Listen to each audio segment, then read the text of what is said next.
कहिएगा सबसे पहले जो इस वक्त फाइनेंशियल टाइम्स की रिपोर्ट आई है और इसमें जिस तरह फील्ड मार्शल के हवाले से बयान किया गया है, आप इस पर क्या कहेंगे?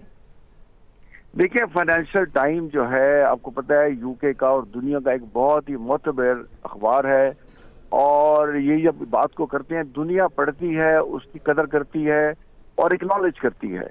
तो हमारे फील्ड मार्शल साहब ने जिस तरह से मिलिट्री की क़यादत की और इंडिया को शिकस्त दी, और वो जो 6 गुना बड़ा था और अमेरिका को कह रहा था कि हम पाकिस्तान से निमट लेंगे, लेकिन हर चीज मार के हक ने इंडिया की जो थे अज़ाइम उनको नाकाम किया, नीस्तो-नबूद किया और पाकिस्तान को तारीखी फतह दी। अब भी वो जो गीदड़ बक्कियां लगा रहे हैं, इनमें जुर्रत नहीं है। मैं एक बार आपको बता रहा हूँ कि पाकिस्तान को मैली आंख से देखें। हर पाकिस्तान के खिलाफ जो ये हरकत करेंगे इनको मुंह की खानी पड़ेगी। हम इनका वजूद मिटा सकते हैं। और ट्रम्प ने सही कहा, उसने कहा कि मैंने 10 लाख लोगों की, पाकिस्तान के वजीर आजम कहते हैं कि मैंने 10 लाख लोगों की जानें बचाई क्योंकि मैंने एक एटमी ताकत रखवाई। देखिए, 2 एटमी ताकतों में आज तक जंग नहीं हुई। तो इंडिया ने पाकिस्तान को अंडरमाइन किया, पाकिस्तान ने अपना डेटरेंस रीइस्टेब्लिश किया और अल्लाह ने पाकिस्तान को, पाकिस्तान की मिलिट्री को, पाकिस्तान के अवाम को, पाकिस्तान को फतह दी।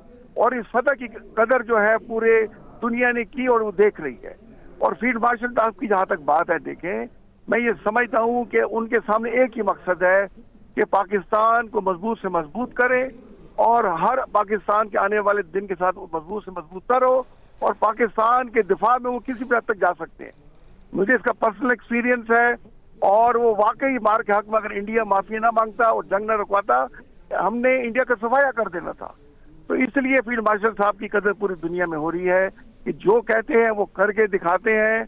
और बातचीत जब करते हैं तो देखिए अमन की बातचीत करते हैं और तरक्की की बातचीत करते हैं और रीजन की स्टेबिलिटी की बात करते हैं। ऑफ कोर्स वो मिलिट्री कमांडर है, अगर पाकिस्तान की सॉलिडेरिटी, इंटेग्रिटी को अंडरमाइन करने की कोशिश करेगा तो उसका भरपूर जवाब देंगे। तो अल्हम्दुलिल्लाह पाकिस्तान की तारीफ दुनिया कर रही है।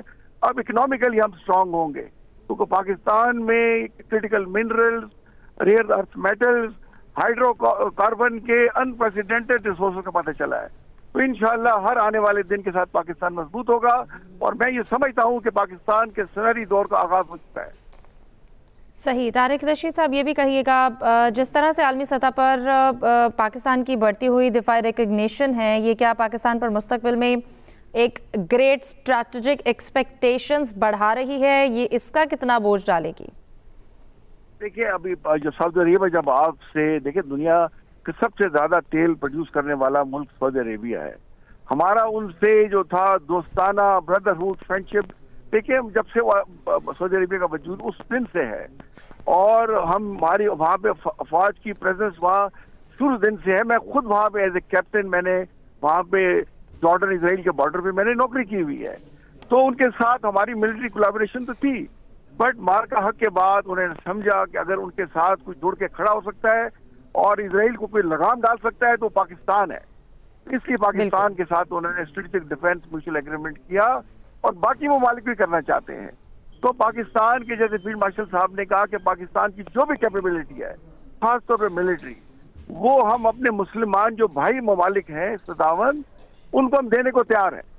जो हमारे पास है वो हाजिर है और आई थिंक फ्यूचर इसी चीज पे है कि मुसलमान आपस में कोलैबोरेशन बढ़ाएं, चाहे मिलिट्री फील्ड है चाहे इकोनॉमिक फील्ड है।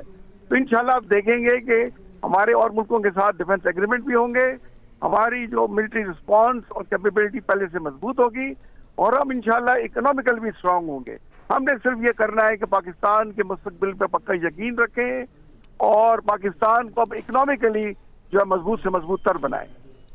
सही। तारिक रशीद साहब, ये भी कहिएगा, जिस तरह से ईरान और अगर खलीजी ममालिक के साथ पाकिस्तान के जो बढ़ते इस वक्त दिफाई और सिक्योरिटी रवाबित हैं, पाकिस्तान को रीजनल सिक्योरिटी कनेक्टर भी बना सकते हैं? बिल्कुल बना सकते हैं। वो पाकिस्तान को इसी तरीके से ले रहे हैं और फाइनेंशियल टाइम की रिपोर्ट में ये जिक्र किया गया है कि जिस तरीके से पाकिस्तान ने अपने तल्लुकात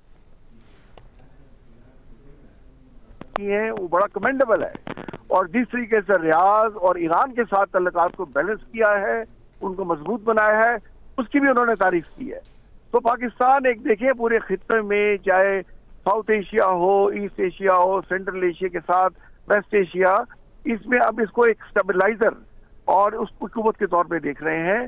तो इंशाल्लाह जैसे मैंने कहा, पाकिस्तान के सुनहरे दौर का आगाज हो चुका है और इस वक्त पाकिस्तान की जो क़यादत है, खासकर मिलिट्री क़यादत, वो बहुत ही मजबूत और मुखलिस हाथों में है। सही। जिस तरह मशरिक़ वस्ता में कशीदगी के तनाजुर में पाकिस्तान ने जो न्यूट्रल रोल प्ले किया, लेकिन एक यकीनन एक फ़ाल किरदार अदा किया, ये पाकिस्तान के लिए कितना पायदार रहा? बहुत अच्छा। देखिए, हम तो चाहते हैं कि पाकिस्तान जितने भी मिडिल ईस्ट के ममालिक हैं, आपस के जो मामलात हैं वो जो है उसको कॉर्डली तरीके से हल करें। और जैसे मुसलमान हम समझते हैं एक जिस्म जान की तरह होते हैं, तो एक दूसरे के साथ ताकत का मुजाहरा करें, एक दूसरे को सपोर्ट करें, एक दूसरे के लिए मदद करें और एक दूसरे का सहारा बने, ताकि ये जो अंदर से खलफशार है, जो ये सियोनी ताकतें जो है वो मुस्लिम ममालिक को अंदर से कमजोर करना चाहती हैं, तो इंशाल्लाह हम कमजोर नहीं होंगे। इस वक्त जो क़यादत पाकिस्तान में है, अब देखेंगे ओआईसी को भी मजबूत करेंगे और पाकिस्तान ओआईसी में भी देखें अब लीड रोल प्ले करेगा इंशाल्लाह।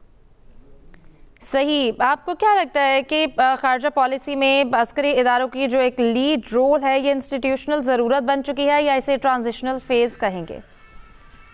देखिए, चाहे आपकी जो है मिलिट्री क़यादत हो, अगर वो फॉरेन पॉलिसीज में कुछ सजेशन देती है या उसको मजबूत करने के लिए करती है, अब देखिए ना, तो तारीफ पाकिस्तान की हो रही है वो मिलिट्री डिप्लोमेसी की हो रही है, और वो जो है इसी तरह से जो पॉलिटिकल क़यादत है वो मिलिट्री क़यादत को मजबूत करती है। मिलिट्री क़यादत जो है वो डिप्लोमेसी और सियासी क़यादत की होती है। हम सारे पाकिस्तान है और मुख्तलिफ हमारे जैसे शोबाजात होते हैं, हम सब ने अपना अपना किरदार अदा करना है और एक दूसरे को मजबूत करना है, इंस्टीट्यूशन को स्ट्रॉन्ग करना है। तो इंशाल्लाह देखेंगे पाकिस्तान का जो राइटफुल प्लेस है, जिसका ख्वाब कायदे आज़म और अल्लामा इकबाल ने देखा था, अब उस ख्वाब की तबीर जो इंशाल्लाह जल्द हो जाएगी।